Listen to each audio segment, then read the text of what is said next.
Del libro de los Hechos de los Apóstoles. En aquellos días, Saulo, amenazando todavía de muerte a los discípulos del Señor, fue a ver al sumo sacerdote y le pidió para las sinagogas de Damasco cartas que lo autorizaran para traer presos a Jerusalén a todos aquellos hombres y mujeres seguidores del camino. Pero sucedió que cuando se aproximaba a Damasco, una luz del cielo lo envolvió de repente con su resplandor. Cayó por tierra y oyó una voz que le decía: Saulo, Saulo, ¿por qué me persigues? Preguntó él. ¿Quién eres, Señor?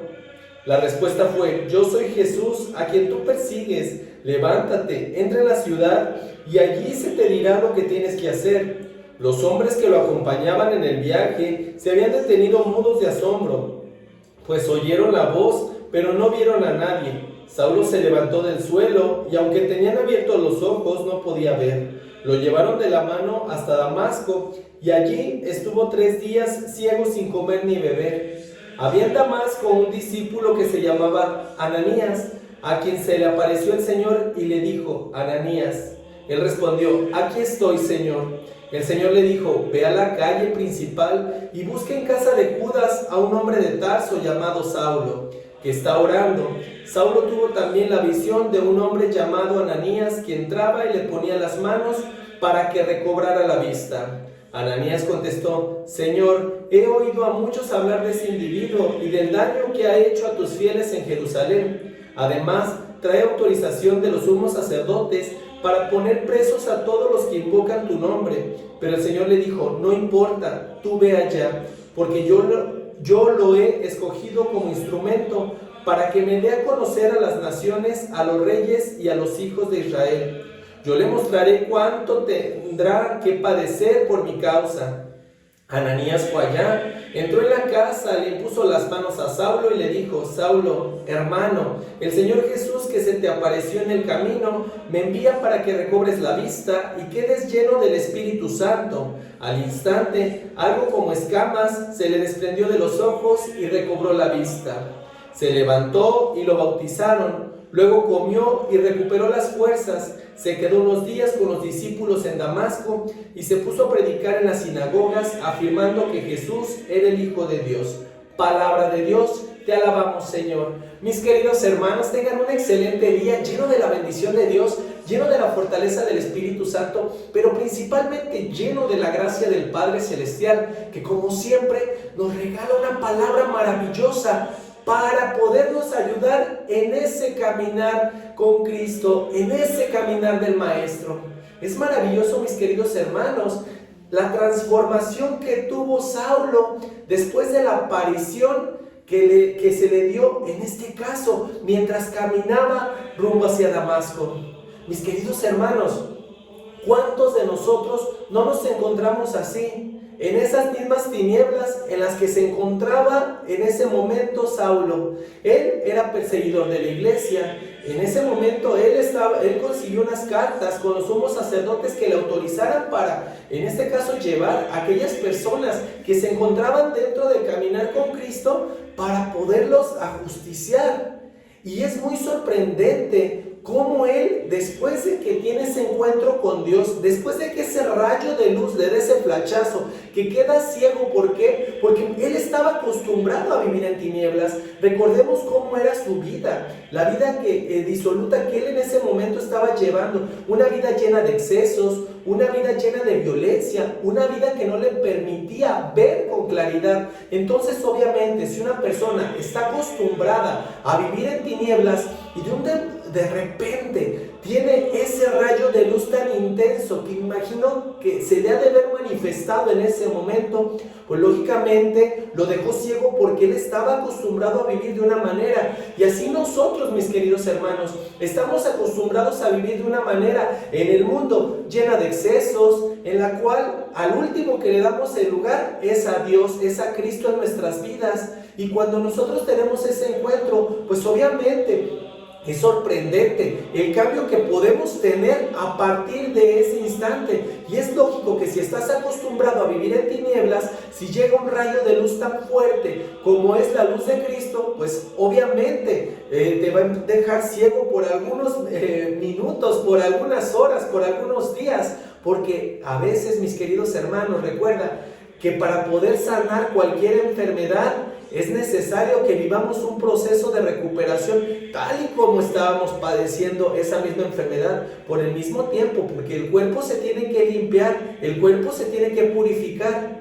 Y si nosotros, en este caso, estamos acostumbrados a vivir en esa oscuridad, en esa esclavitud, pues obviamente la luz de Cristo va a ser una fuerza impresionante como lo fue con Saulo. Por eso Dios le dijo: Saulo, ¿por qué me persigues? Soy yo, Jesús, el que te está hablando. Porque realmente era un acoso tan fuerte a los cristianos. Y así muchas de las veces nosotros podemos estar viviendo ese mismo acoso por los mismos hermanos que se encuentran dentro de la iglesia y que no saben que Dios nos ha elegido. Por eso, cuando Ananías tiene ese encuentro en ese momento con Dios y Dios le dice: ve con Saulo, búscalo y sánalo. Él tenía miedo. ¿Por qué? Porque Saulo era un perseguidor en ese momento de los cristianos, y le dice: pero si él trae unas cartas donde le autorizaron el llevarnos como esclavos, el acusarnos.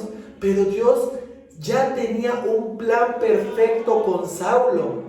En este caso nos deja dos enseñanzas. La primera, que no tenemos que renegar de los planes de Dios, que no tenemos que cuestionarlos porque son perfectos, y que de verdad no debemos juzgar cuando Dios llama a alguno de nuestros hermanos.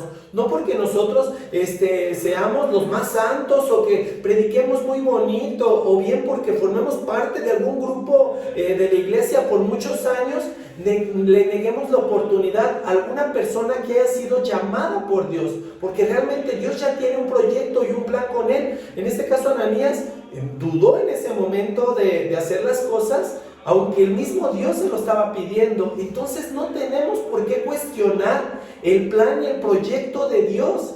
Simple y sencillamente tenemos que dejarnos llevar cuando Dios nos dé una indicación de: ve a visitar a tal persona que te necesita, a tal enfermo, dale consuelo a tal persona que está pasando por alguna pérdida, ayuda a tal persona, orienta, guía a esta persona que acaba de iniciar en el caminar con Cristo, etcétera. Cualquier situación que se nos presente y que el Espíritu Santo nos ilumine, que tenemos que hacer algo por ese ser, pues simple y sencillamente es dejarnos llevar por ellos. Y más si una persona se está acercando al caminar de Dios y quiere conocer a Cristo y quiere hablar de Cristo, pues en lugar, mis queridos hermanos, de alejarlo, porque digamos: es que vive de tal manera, es que se comporta así, como lo hizo Ananías juzgando a Saulo, ahora sí que por el actuar. No juzgues a la persona por alguna situación, en este caso, que él haya cometido. Recuerda que cuando Dios te llama, hace cosas impresionantes y maravillosas. Entonces, ¿por qué, si estamos en el caminar de Dios, dudar de la obra que puede realizar en este caso el Maestro con esas personas nuevas? De verdad, mis queridos hermanos, ojalá que un día dejemos de juzgar los caminos de Dios, porque son inciertos, es un misterio, y de verdad nos demos cuenta de todas las maravillas que el Maestro puede hacer. Se supone que si nosotros estamos haciendo las cosas de manera correcta, pues obviamente en lugar de dudar, vamos a hacer las cosas de lo mejor. Y que no nos diga Dios, así como le dijo a él: no importa, tú ve allá, porque yo lo he escogido como instrumento para que me dé a conocer a las naciones, a los reyes y a los hijos de Israel. Yo le mostraré cuánto tendrá que padecer por mi causa. O sea, realmente Dios lo estaba sacando, en este caso, a Saulo, de todas las tinieblas en las cuales él se encontraba, de la vida disoluta que él estaba llevando, esa vida llena de excesos. Y él le iba a mostrar el camino. Pues dice: ¿cuánto va a padecer? O sea, no estaba diciendo: lo voy a sacar porque lo voy a nombrar rey y va a tener todo de miel sobre hojuelas. No, él sabía perfectamente que iba a padecer, ahora sí que la misma cruz de Cristo, y que inclusive iba a ser perseguido como él en algún momento fue perseguidor. Entonces, aquí la parte más importante es que nosotros nos dejemos llevar. Y hoy te pregunto, mi querido hermano, ¿realmente tú estarías dispuesto a dar la vida por Cristo, a dar la vida en el nombre de Dios? ¿Estarías dispuesto a pasar por pruebas, a pasar por situaciones para encontrar ese camino de salvación? De verdad, mis queridos hermanos, todos los discípulos de Dios, todos los santos han decidido encontrarse con Dios, y al tener ese encuentro, al salir de esas tinieblas, realmente ellos se han abandonado y han permitido que Él haga su obra. Entonces, no dudemos, no reneguemos y permitamos que la obra de Dios se dé en nuestras vidas.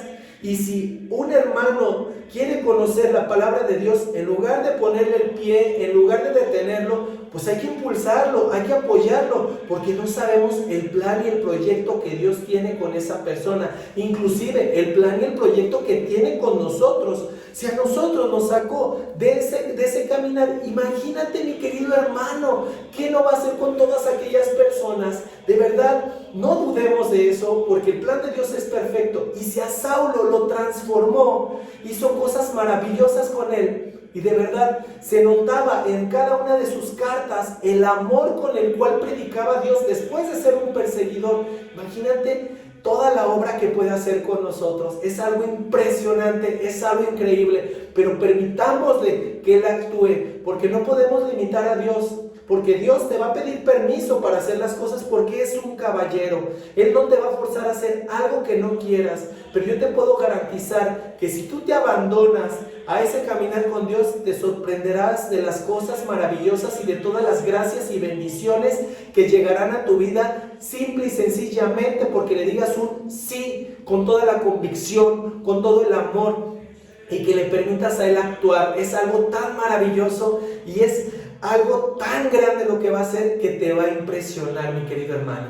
Pues bien, mi querido hermano, te mando un muy fuerte abrazo. Dios te bendice enormemente, y que la paz de Cristo se encuentre siempre en tu hogar y en tu familia. Paz y bien, mi querido hermano.